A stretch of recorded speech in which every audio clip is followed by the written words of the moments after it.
আমার মনের ঘর চ্যানেলের নতুন একটা পর্বে তোমাদের সবাইকে স্বাগত জানাই।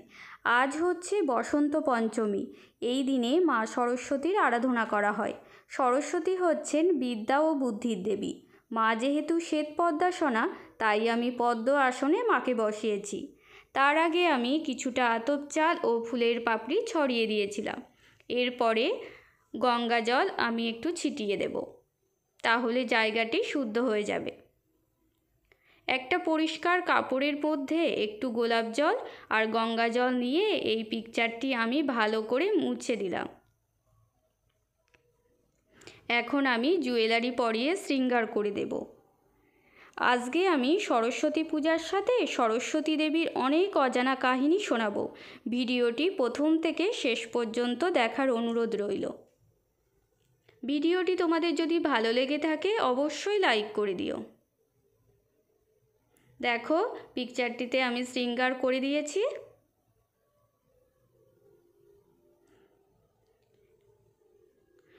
সরস্বতী পূজার দিন হলুদ মেখে স্নান করে হলুদ রঙের পোশাক পরতে হয়। সেই কারণে গোপুসোনাকে সকালবেলায় কাঁচা হলুদ বেটে আমি ভালো করে মাখিয়ে দিলাম। বসন্ত পঞ্চমী থেকে বসন্তকালে সূচনা হয়ে যায়। হলুদ হচ্ছে শুভ রং। সমস্ত শুভ কাজেই হলুদ ব্যবহার করা হয়। এই দিন মা সরস্বতীকে হলুদ রঙের গাঁদা ফুল দিয়ে পূজা করা হয়। মা সরস্বতীর পছন্দের রং হলো হলুদ। এই দিনে হলুদ পোশাক পরলে মা সরস্বতী খুব সন্তুষ্ট হন। তারপরে দেখো, আমি গোপুসোনাকে ভালো করে স্নান করিয়ে দিচ্ছি।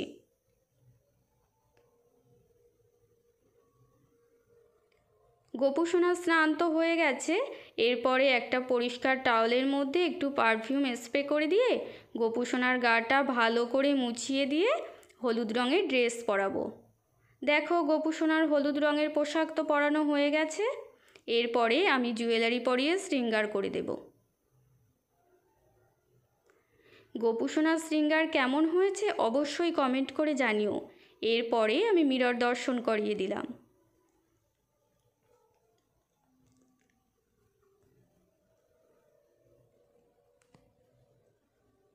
এখন আমি সরস্বতী দেবীকে ফুল দিয়ে পুজো করে নিচ্ছি। মা সরস্বতী হচ্ছেন বিদ্যার দেবী। সেই কারণেই সমস্ত স্কুল কলেজে বাগদেবীর আরাধনা করা হয়। ছাত্রছাত্রীরা এই দিনে উপোস করে অঞ্জলি দেয়। মা সরস্বতীর প্রিয় ভোগ হলো কুল ও জোড়া সন্দেশ। এগুলো ছাড়া পূজা অসম্পূর্ণ। আমি আমার সামর্থ্য মতো ভোগের আয়োজন করেছি। তারপরে আমি চারিপাশে গঙ্গা জল ছিটিয়ে জায়গাটা শুদ্ধ করে দিলাম। এখন আমি ভোগ আরতি করব। তোমরা ভোগ আরতি দর্শন করে নাও। মনে করা হয় বসন্ত পঞ্চমী তিথিতে সরস্বতী দেবীর আবির্ভাব হয়েছিল। ত্রিদেবের মধ্যে ব্রহ্মা হলেন একজন। একবার ব্রহ্মাদেব তার নিজের সব গুণগুলি একত্র করলেন।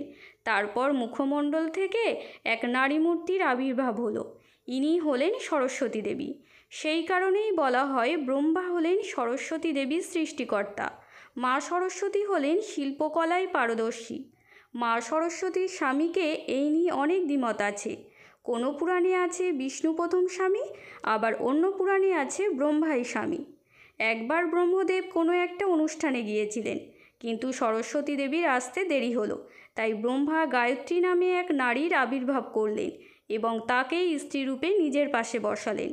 পরে সরস্বতী দেবী এসে এই ঘটনা দেখে ব্রহ্মদেবকে অভিশাপ দিলেন যে মর্তে ব্রহ্মার কোনো মন্দির থাকবে না এবং সেইভাবে বিষ্ণু ও মহেশ্বরের মতো পূজিতও হবে না।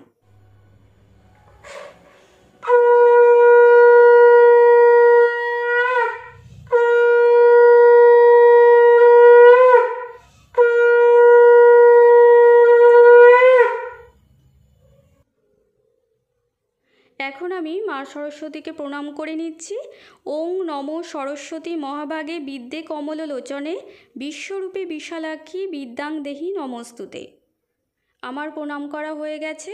তারপরে আমি হাত জোড় করে আবারও ভগবানের কাছে ক্ষমা চেয়ে নিলাম, যদি পূজার দিক থেকে আমার কোনো ভুল ত্রুটি হয়ে যায় তার জন্যে। আজকের এই এপিসোডটা আমি এখানেই শেষ করলাম। সরস্বতী পূজার সাথে সরস্বতী দেবীর অনেক অজানা কাহিনী তোমাদেরকে শোনালাম।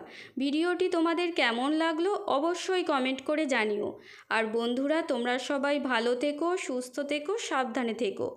জয় মা সরস্বতী।